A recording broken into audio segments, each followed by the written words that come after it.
다음으로 조건과 기한을 살펴보겠습니다. 조건과 기한도 매년 한두 문제 정도 출제가 되고 있습니다.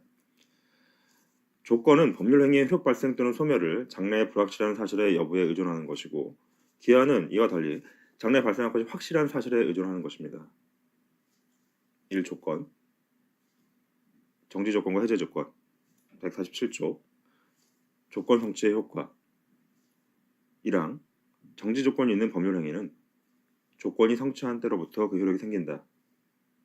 2항, 해제조건이 있는 법률 행위는 조건이 성취한 때로부터 그 효력을 잃는다. 3항, 당사자가 조건 성취의 효력을 그 성취 전에 소급하게 할 의사를 표시한 때에는 그 의사에 의한다. 정지조건부 법률 행위는 조건이 성취되면 유효한 것이고 불성취로 확정이 되면 무효로 되는 것입니다. 이때 조건 성취의 증명의 책임은 조건의 성취로 법률 행위 효력이 확정되었음을 주장하는 자, 예컨대 정지조건은 권리 취득자, 해제조건은 의무 면제자가 부담하게 됩니다. 다음으로 기성조건, 이미 그 조건이 성취된 걸 얘기하는 거죠. 151조, 불법조건, 기성조건. 1항, 조건이 선량한 풍속 기타 사회질서에 위반한 것인 때에는 그 법률 행위는 무효로 한다. 이거는 반사회질서 행위할 때 살펴보셨죠. 2항, 조건이 법률 행위 당시 이미 성취한 것인 경우에는 그 조건이 정지조건이면 조건 없는 법률 행위로 하고, 해제조건이면 그 법률 행위는 무효로 한다. 당연히 그렇겠죠. 조건이 이미 성취가 됐는데 이게 정지조건이면 조건이 없는 거와 동일하죠. 해제조건이면은 이는 이미 법률 행위가 무효와 마찬가지인 것이죠.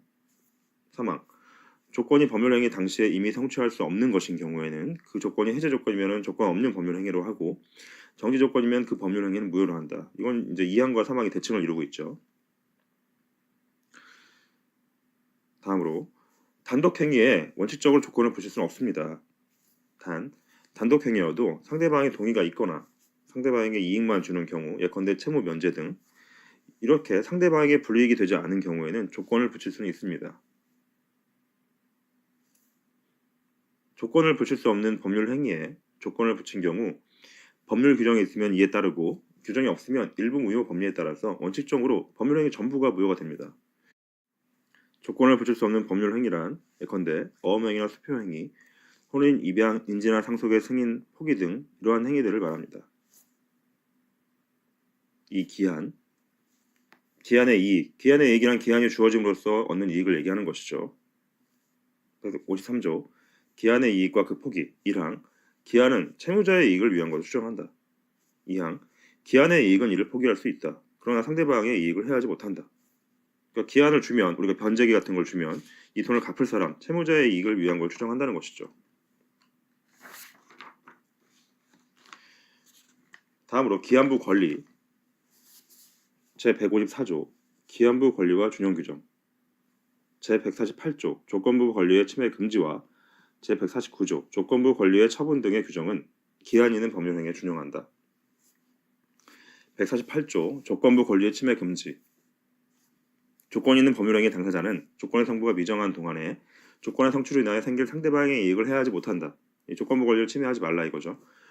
149조 조건부 권리의 처분 등. 조건의 성취가 미정한 권리 의무는 일반 규정에 의하여 처분, 상속, 보존 또는 담보를 할 수 있다. 이 조건 성취가 미정한 권리 의무도 처분하거나 상속 또는 보존, 담보를 할 수 있다는 것입니다.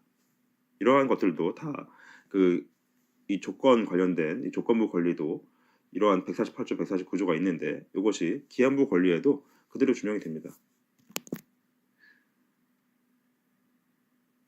이상으로 제3강을 마치겠습니다.